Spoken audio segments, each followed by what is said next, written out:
Setelah melakukan prarekonstruksi ulang pada Rabu 22 November 2023 lalu, hari ini Yosef akhirnya mengakui semuanya dan membongkar masing-masing peranan para tersangka.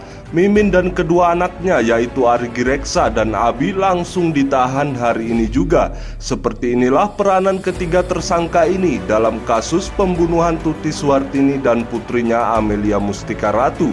Namun sebelum lanjut ke inti pembahasan videonya, alangkah mulianya jari pemirsa untuk menekan tombol subscribe dan aktifkan lonceng notifikasinya agar tidak terjadi kesalahpahaman. Simak video ini sampai habis. Terungkap peranan Mimin di dalam kasus Subang.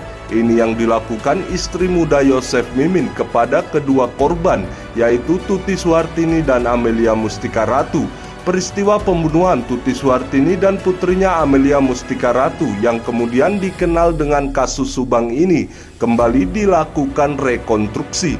Rekonstruksi ini digelar di Desa Jalan Cagak, Kabupaten Subang dan berakhir pada Rabu 22 November 2023 sekitar pukul 13.30 WIB. Direktur Reserse Kriminal Umum Polda Jawa Barat, Kombes Surawan mengatakan tersangka M. Ramdhanu atau Danu yang merupakan sepupu sekaligus keponakan korban serta Yosef Hidayah, suami sekaligus ayah dari korban, telah melakukan reka adegan sebanyak 95 kali.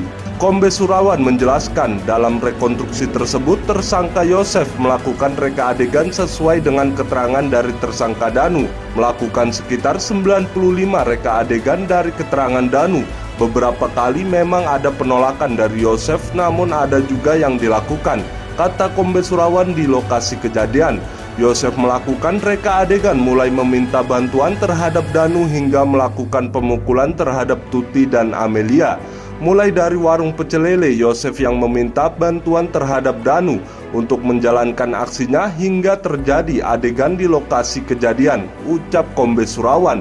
Yosef melakukan aksi pembunuhan tersebut diduga tentang uang. Jadi Yosef ini meminta uang sekitar 30 juta rupiah ke Amel. Namun Tuti sempat menghalangi sehingga diduga ada niat buruk yang dilakukan oleh Yosef. Yosef pun meminta bantuan Danu dan 3 tersangka lainnya untuk menjalani niat buruk itu, jelas Kombes Surawan. Lanjut, dirinya menyampaikan bahwa Tuti dan Amel meninggal setelah dipukul dengan golok dan stik golf di bagian kepala. Berdasarkan keterangan dokter saat itu, kedua korban tewas karena jaringan otaknya ada yang terhenti, sambung penjelasan Kombes Surawan. Adapun untuk ketiga tersangka lainnya, ia mengatakan Mimin istri muda Yosef, kemudian anak tiri Yosef, Arigi dan Abi sempat dihadirkan dalam rekonstruksi. Kedua tersangka anak tiri Yosef tersebut peranannya membantu, sedangkan Mimin memandikan kedua jenazah korban. Tetapi pada saat dihadirkan ke rekonstruksi, ketiga korban tersebut menolak dan akhirnya kami pulangkan kembali, ucap Kombes Surawan.